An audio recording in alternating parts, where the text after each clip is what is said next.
Hey guys, it's the History Nerd, and we are back with another exciting episode of Crusader Kings 2, Habsburg, Millennium. Thank you all for the wonderful positive response to the first episode in this series. I gotta say, the last time I checked, I don't know if it's the same as when you're watching the video, but the first episode of Habsburg Millennium had more thumbs up than the latest episode of Silent Hunter, which I take as a great sign. Of course, it also has more thumbs down, a record of 4, which, I don't want to toot my own horn, but that's one of the highest amounts of dislikes I've got on my videos, so I don't know what's up with that.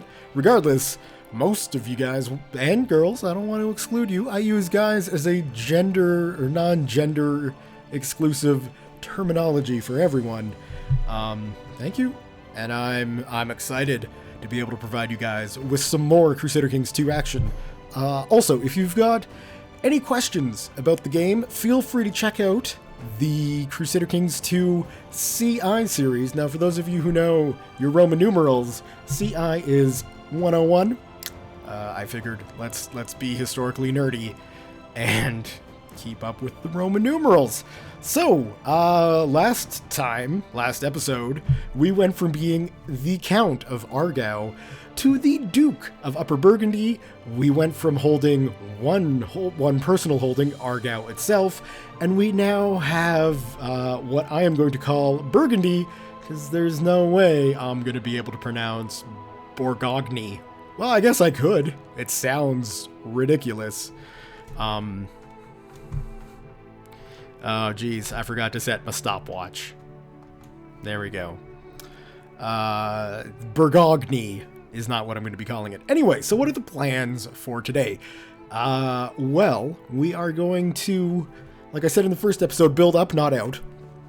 So I'm not going to look too much at expanding the realm of my duchy, barring a couple things. Let's say the Duke of Swabia, or the Duke of Lombardy decides to do something ridiculous. If we can grab Griens or Schweiz, we will. If we can't, we can't. We'll figure that out as time goes. But the main focus is going to be getting Argau and Burgundy up.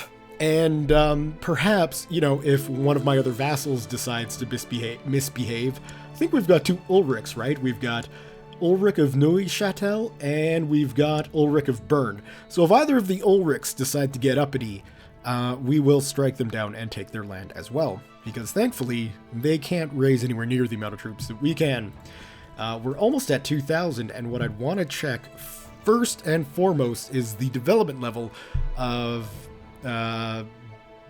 Besangon, whatever the heck this place is. I shouldn't have picked an area with a lot of French names, and I do apologize. Forgive me, please. But it looks like one of the first things we're going to want to get is a militia training ground up there. We've already got one in Habsburg. Well, we've almost already got one in Habsburg, and then we'll focus in on another thing. But I think getting another militia training ground in Burgundy is going to be the best course of action. Let's go ahead, kick it on up to speed 2. And, young Otto here, he's turning out to be quite a good guy. He hasn't become Dutch yet. Time will tell if that will remain. Okay.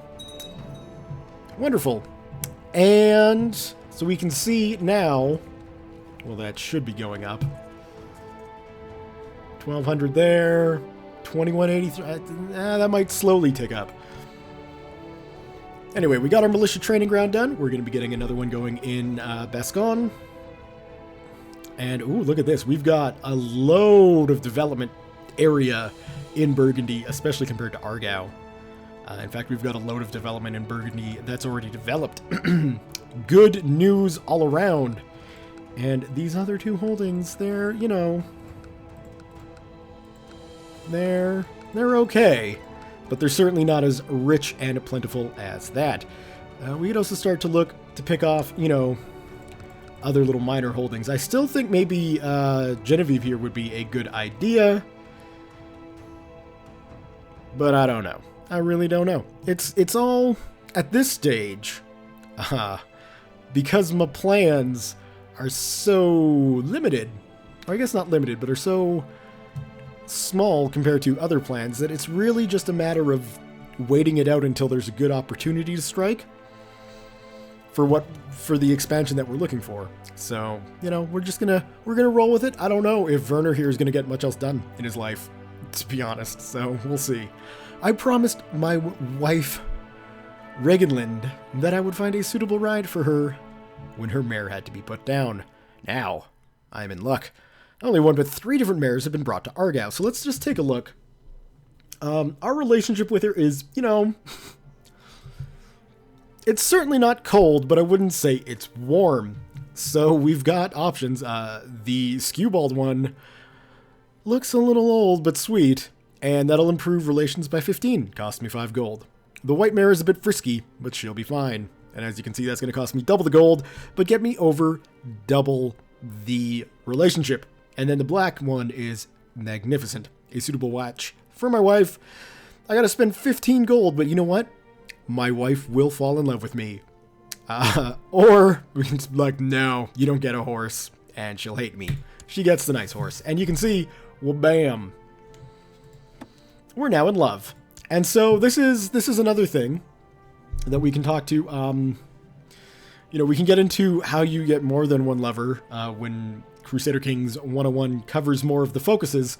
But you can have friends, rivals, and lovers in your relations tab and your marriage ties. So you can see we've got a marriage tie, which is this game's equivalent to an alliance with Ulrich of Bern, because he is married to my sister. And then that's it for marriage ties. But if we go to war, he'll come along and help us. It doesn't really help us because now he's a vassal, so he has to come along and help us. Let's see. Revoke the Duchy of Luxembourg. I don't think that's gonna help us much. So we will just continue on.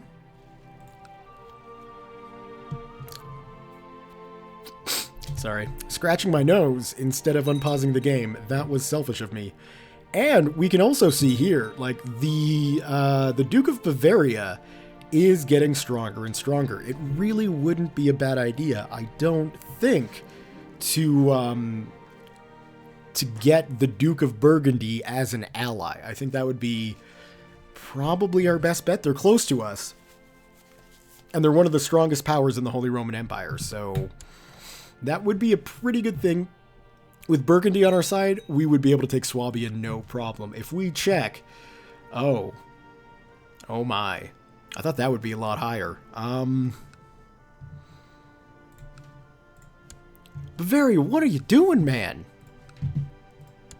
You even have a good military score. I don't understand what's up with Bavaria, but something's up with the military there. My liege, my mission to Rome has so far been a success! Yay, so now the Pope likes us a little bit more. And by a little bit more, I mean the dude freaking loves us. So that's good. We've gathered our followers and our hunting dogs. It's time to go hunting.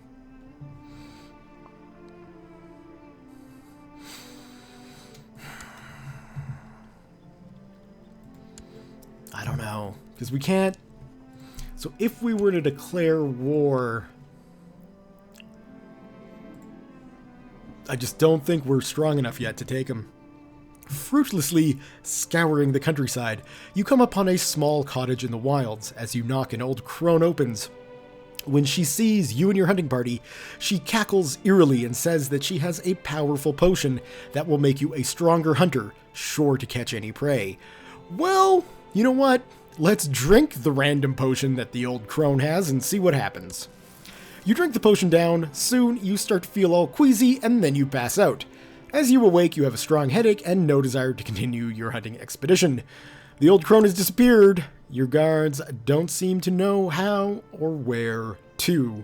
I don't feel too well, so she poisoned me. Thanks. Random. I guess this is just a valuable life lesson. Don't drink potions random old ladies give you out in the wild. We've returned to the court, and we will, you know, continue ruling. One of these days we'll get that white stag. One of these days.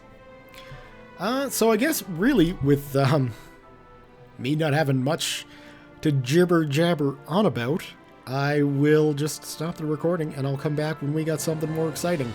Hopefully it'll be something along the lines of we've got money to spend, or something exciting happens along the way. Who knows? You guys will know in mere moments. I think we can probably pull our Cardinal, which is just an amazing thing, back. And I don't know, like researching cultural tech is not really going to do much. But we'll do it anyway, because at least he's got something to do. There we go. Oh, and we can pull this guy off and get him training troops back in our homeland. So that's good. Alright guys, we'll see you in a bit. Now you remember when I said animals are good for stress? Well, it's true. Your faithful hunting dog is always around, and always happy to see you. It is good to have such a faithful friend. Stress? No, because I got a dog. It's gone. Yay me. That's good news for pretty much everything around. And not only that, but the Duke of Lombardy just so happens to be in a war against Cremona. Now, Cremona's not a big place. True, but we can see they've got 900 men already, and they've already taken a little bit of a chunk out of Lombardy. So much so, in fact, that he's only at about 2,000 men. As you can see, this is all he's got for an army. We're quickly getting past that. We've got a numerical advantage. So it might be a good time to go to war. Now, we'd want to time it, obviously, so that they're still at war with Cremona while we move in to get Griens. Now, we do have the technological advance, and the technology system in Crusader Kings 2 is a little more convoluted than, say, Europa Universalis 4, or especially something as simple to understand as Victoria 2. But suffice it to say, we've got 3 different tech advances, and 3 different counselors who can affect that. So as you can see, our military guy researches military tech, shocker. Our steward researches economic tech, shocker. And our chaplain researches cultural tech. Now, there's certain things, like if we go and take a look at this, we actually do have gears spinning on one of our advances. So I think that means that technological advancement is going on, I think. Don't quote me on that though. Regardless, for whatever reason, we've got enough tech points to increase one of our military technologies. So how do we decide which one to take? Well, you can do 2 routes, basically. One, you can take a look at the map. And so as we zoom out in the map, you can see here we've got relative spread of light infantry technology. Now, white means top of the line, and the darker blue you get, the lower down it is. So as we can see, if we hover over here, they've got 1 and almost 2 levels of light infantry. Whereas if we go back to Argau, which is here, we can see that we're at 2, almost 3 levels of light infantry. So light infantry, well, we're concentrating on building that up. We're concentrating on building that up because we have a deficit of it.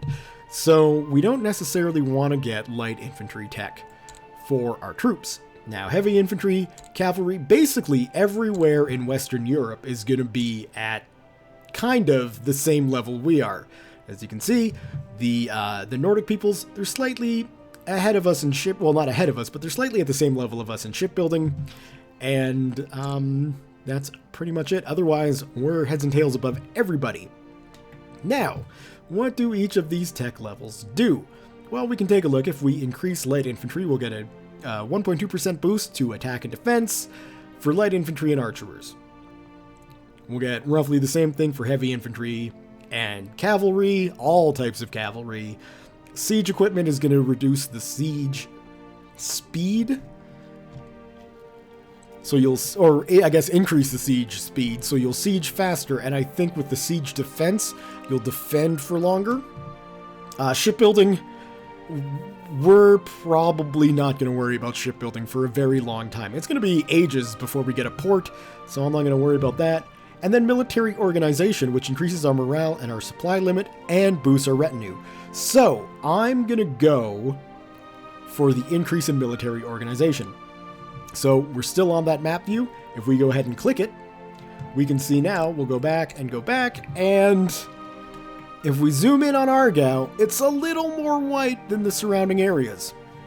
So your technology that you increase is for your capital region. If we go and take a look at Burgundy here, it's a little bit lower down, but it is being researched. It's being researched, I believe, because it's bordering a province that has the up-to-date newer tech. I think. I could be wrong on that. Feel free to correct me, please. But that's how I understand technology to work. So, saying that, any troops that we raise in Argau are going to have, a morale of plus 18.7% as opposed to the 12.5%, a supply limit that's slightly higher, and if we take a look at our retinue, or retainers, that definitely has gone up, but it's still not really high enough to actually build anything. And we'll go over retinue and sizes and all that other stuff, basically when we have to. But what we're going to do for now is just kind of keep an eye on... French revolt. Okay, well, we don't need to worry about a French revolt. Our liege levies are going to get raised, but it's not going to affect the amount of troops we can raise. So the way I understand it, because in a feudal system, your vassals give you troops. And so whatever amount of troops you have to send to the liege, or your liege, is always set aside. So they will always get the max that they can get. Now that's modified by opinion and all these other sorts of things. But they're troops that you never really get. They're just your troops, if that makes any sense. So our liege being at war isn't going to affect the amount of personal levies that we can raise, which is good because we're probably going to need them sooner than later. Okay, so it looks like Lombardy went ahead and took Cremona. So they've still got a relatively low amount of troops. Now, if we check their marriage ties, so these are people who are likely to help them. We've got Duke Dirk V of Holland. Duke Dirk is a mean name because that's hard to pronounce. So we've got the Duke of Holland, and we've got the Count of Baden, who is relatively close. Now, he's obviously a vassal of the Duke of Swabia. We don't have to worry about the Duke of Swabia getting involved, but we might have to worry about the Duke or the Count of Baden getting involved in this war as well. We could have an ace or two up our sleeve if we need it, but hopefully we don't need it. So let's just make sure. Yep, okay, you declare war. Now, we have a reason to go to war, a causa belli, because this dude owns land that belongs to us. If you have a target, let's say we wanted to take Genevieve, we can't just declare war for land we want. This is why I had my Diplo guy fabricating a claim on Genevieve, so then we would at least have a flimsy but legal reason to declare war, because we just made up a claim, and that takes time and skill and all that other stuff. But you need to have a reason to go to war, and fabricating claims is really one of the best ways to do it. Obviously, if you border somebody who's a different religion than you, you can, well, sort of a different religion. You can't, like, if I was the king of Croatia, I don't think I could declare war on the Byzantine Empire for religious reasons. I don't think. Just like if I was the Byzantine Empire, I couldn't declare war on Croatia for religious reasons, but if I was the Byzantine Empire, I'd have no problem going to war with the Seljuks, or the Fatimids, or any of the Muslim nations, or any of the Tengri nations, or anything like that, because they're a different religion. So religion does play into it, but not really when you're sitting smack dab in the middle of Europe. Regardless, that's enough jibber-jabbering today. We're going to go get Griens.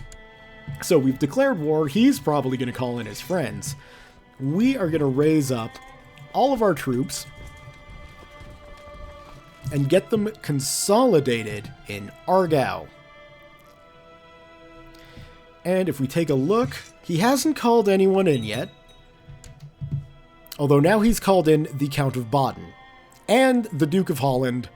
Well, we don't really have anybody we can call in. Our only marriage tie that is a ridiculous amount of troops to come from a single count. 1,500? It's insane. Anyway, we'll get these guys merged together, and then we'll take a look at our leaders. So, I'm taking a look at Gotthard there, and he is not looking like the greatest leader. So we will go ahead and put Ulrich on the right flank. And, oh, why do they have to have the same name? Okay, I will put Werner in the middle, so now it's my army, and then we'll slap the other Ulrich on that side. Now, you want to be careful personally leading troops, because you can wind up dead. Heir to the Holy Roman Empire.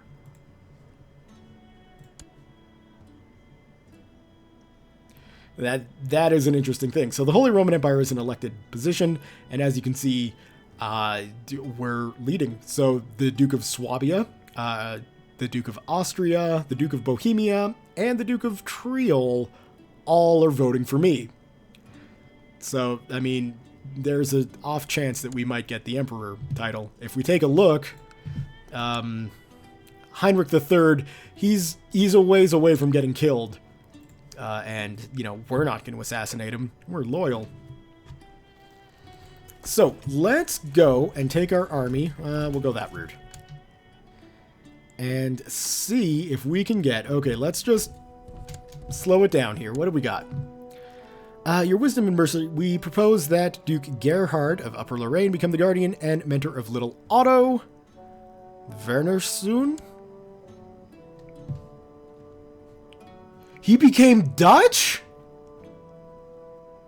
He was there for 2 years! Yes, please. My God. Although...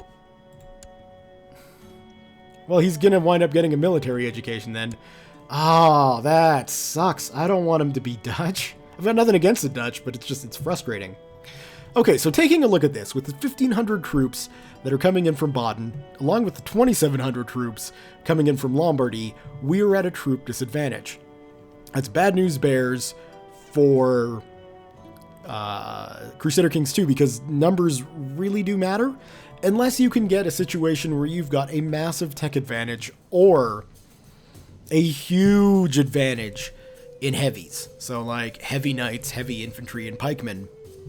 You're probably going to lose out if you have, you know, a numerical disadvantage.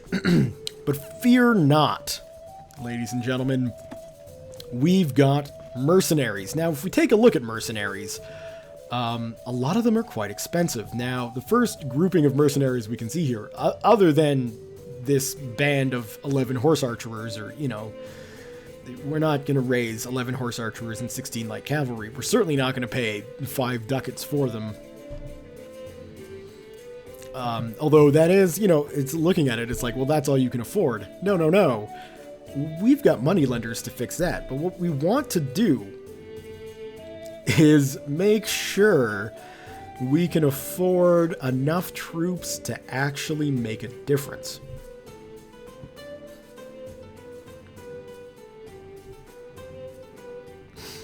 And we want to make sure, since we're paying for these troops, that we're going to get some good troops indeed. So I'm looking at the Breton band, who have quite a lot of heavy infantry, but so do the Swiss. Actually, the Swiss band might be our best bet. They've got no cavalry, but the heavy infantry and the pikemen is going to be really, really helpful. So let's go to our moneylenders. So here, you can see we can borrow 300 gold from the Jewish merchants.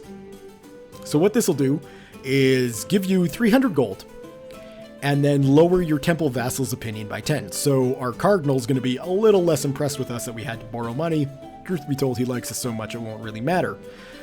Now, when you borrow money, you don't technically pay interest or anything like that. You just have a trait. So we'll go ahead, borrow the money, and we can see here, we now owe 350 to the Jewish moneylenders. And if Werner dies before he can pay this off, then Otto will inherit the debt, and so on and so forth. So, you know, it's a relatively low-cost way to go about raising money. So, you know, it's not that bad of a thing. It's not like, you know, EU4 where taking out a whole bunch of loans is going to really hurt you. This is slightly less bad. So I'm just taking a look, and I still think the Swiss band is going to be our best bet. So we'll go ahead and get those guys. And now you can see we really don't have much to worry about. Our army is looking great, and those mercenaries came with a level 20 martial commander who is a brilliant strategist and has combat modifiers out the wazoo, and basically that's just a good thing. Now, we are going to be losing money. We can see our monthly expenses are up to $9.21 a month, but we still have plenty of gold. We don't really need to worry about it. So let's see if we can sneak in here. We can't. Alright, so this is just going to be a race of sieges then, and we've got a slight numerical advantage. I'm going to want to draw them out to attack me in the mountains, and we'll see how that works. It might work, it might not. We'll just have to... Oh, well, here come the Dutch troops. So if they consolidate, our real only chance is that if we take a look here, our real only chance is to stay in the mountains and then hope our defenses are good enough. Now, as you can see, they're going to be coming for us on the 18th of November, and so now we're in combat. So, when we're facing combat, combat is really abstracted, but there are tons of different phases to it. Right now, we're in the skirmish phase. So, our troops, I'll just slow this down so we can watch this tick by. We've got bonuses based upon the terrain, and you can see our troop numbers and their positioning, and right now our center is looking incredibly bad, although we're about to break their flank. Now they've already broken through our center, and now they've flanked us, and that is a lost battle. We have no real hope now of recovering, because they've just kicked our ass. And if we let this tick by, this time it won't escape me. We'll let our troops just march away. Okay. So we can see how devastating combat is in Crusader Kings 2 if you lose. The Lombardy came in with 6,000 men. We had around 4,000 men. After the combat, you know, Lombardy and their alliances have 4,500 men, and we have 369. There is no way we can recover from this in any way, shape, or form. We're going to have to surrender. Surrender, it's going to hurt us a lot. We're going to lose prestige, and we're going to lose 200 ducats. So that was, let's put it this way, that was a very bad war. But it was over quick. And now we learned a lot. We're going to need alliances before we go after the recovering of our lands. So that's fine. It's my own failure. Don't worry about it. What we will do, though, is just drop down all of our troops. We can see that the Swiss band we hired, they were basically wiped out. So, yeah. Now we've got a budget deficit, which is not good for the nation. Bad things can happen, and we're only making 4 ducats a month, so it's going to take a while to pay this off. Worse off, of course, is that we've got, you know, a negative prestige, and we're only gaining 1 a month. So we're going to need 130 months to get back up to a good place, which sucks. But, you know, people are still supporting us for the Empire, which is pretty nifty. But like I say, it's probably not going to happen considering the Emperor is 25 and we're 50. The chances of him dying to, you know, enable us to get elected, pretty freaking low. And Otto here is probably not going to get a thing. He's probably not going to be considered to be the emperor. He's freaking Dutch. He's going to be a Dutchman ruling over a German minority in mainly French. Oh no, I guess it's mainly German lands. That's good. But he will be a Dutchman ruling over French and German. So none of the people in our court are going to be really appreciative of that. So, well, episode 1 started off gangbusters and quite successful. I have a feeling, you know, things might be taking a turn, an interesting turn, for the old Habsburgs. Now, hopefully what we can do once he turns 16 here is to figure out a way to make him embrace his German nature. I don't know, fill him up with sausage and beer. Is maybe some sauerkraut with it. Leather pants. These are the things that we're going to have to do to convince Werner he is no longer Werner Zoon.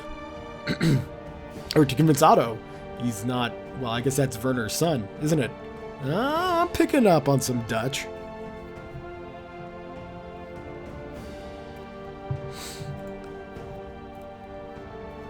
We'll see. Thankfully, our troops are recovering relatively quickly. But it's going to be a while now before we can get the militia training ground. Really, what I should have done is saved up and bought that first. You know, it's all good in the hood. I'm making mistakes and learning the game, just like anybody else playing this game. So, oh, that was annoying. And now, of course, perfect timing. Yay! You became a tough soldier, which is so sad. I really could have done a lot more there.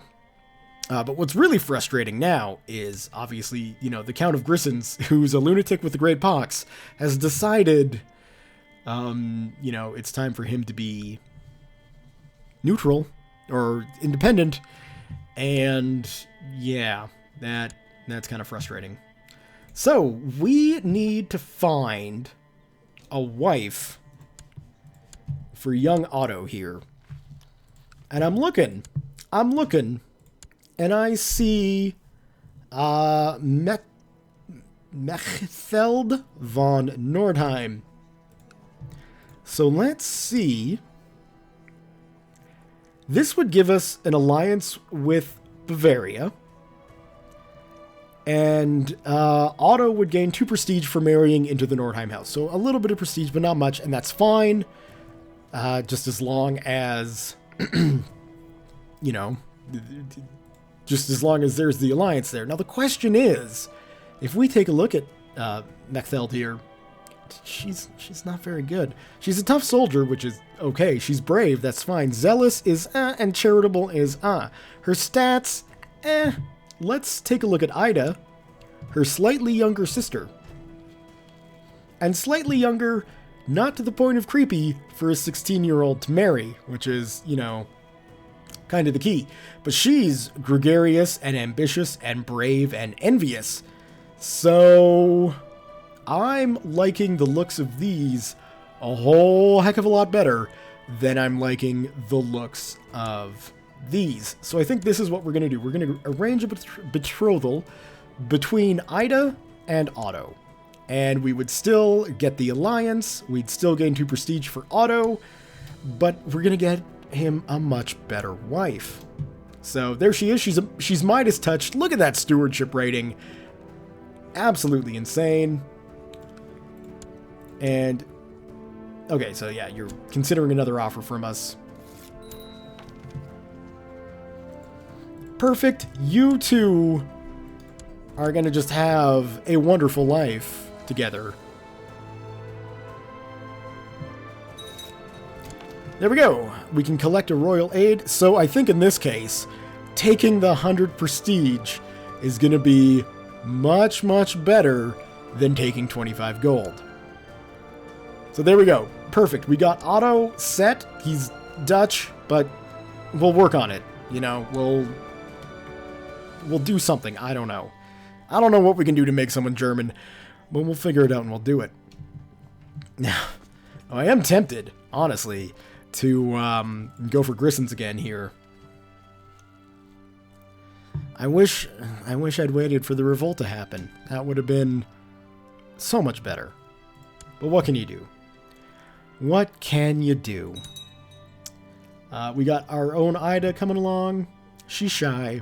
And that's pretty much about it. But looking like a pretty good diplomat. So at least we got that going for us. Now, let's see. We can see the rebels here are having a lot more luck with the Lombards than we did. So they've basically taken care of that problem. Duke Gerhard for the Holy Roman faction. Let's go over factions. So factions are a way for bigger realms to have internal intrigue and politicking. So we can see here, Duke Gerhard of Upper Lorraine has started a faction to put, shockingly, Duke Gerhard of Upper Lorraine on the throne of the empire. He's got 4,000 men, which are all his, and that's about 32% of the lieges. So if he were to fire this right now, he'd really have no hope in hell of getting it. Now we can see here Duchess Matilda of Tuscany has Count Adone of Monferrato on her side, which then gives her faction of independence from the Holy Roman Empire a strength of 6,000 men, which is almost half of the lieges. And we've also got the lower crown authority in the Holy Roman Empire, probably the least likely to actually take off. It's it's actually this guy, so taking care of him, I don't know if this is actually modeled, but that might make the Emperor pretty pleased with us.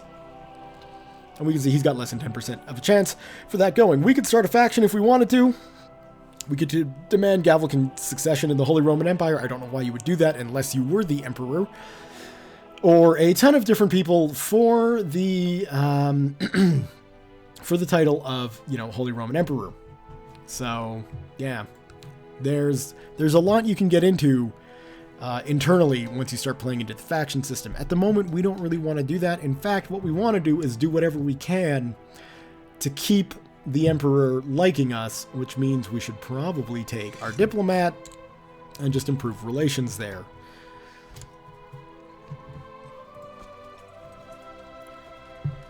And what I want to do now, as we're nearing the end of the video, I wouldn't mind getting my prestige back up to full before I end the video, but I don't know if I'm going to be able to wait 13 months. That's could conceivably take a lot of time. My liege, I've collected a tithe in Argau. The money should reach you together with this letter. Thank you, Lutbert. 25 ducats in my pocket. I like it. What do we got? Special titles. So, we've got the special titles that we can give.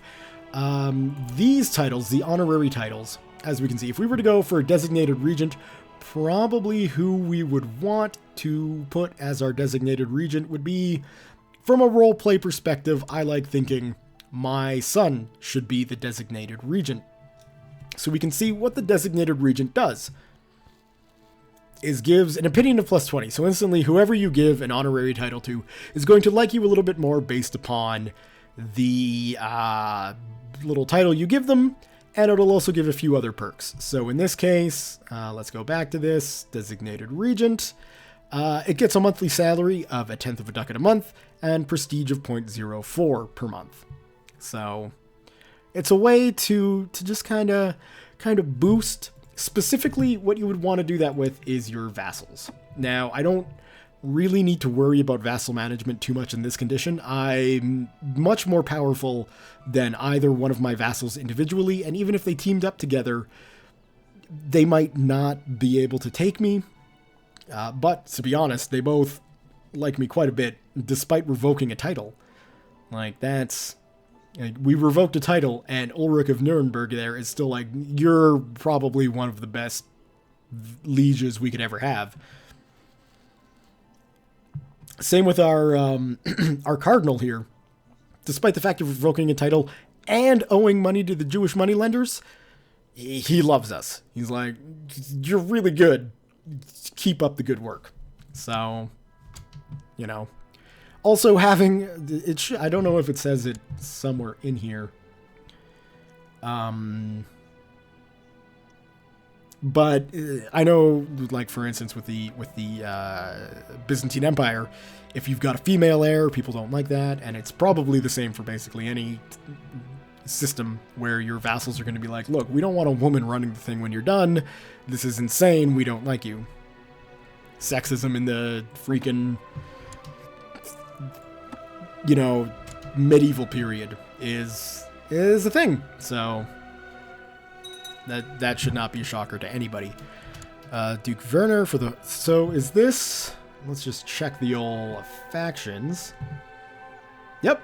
So now, Prince Bishop Matthias of Ravenna has decided to start a faction to put me on the throne. I appreciate the gesture, but as you can see, he's got 175 men, and I am not going to join that faction, despite it really benefiting me if we did.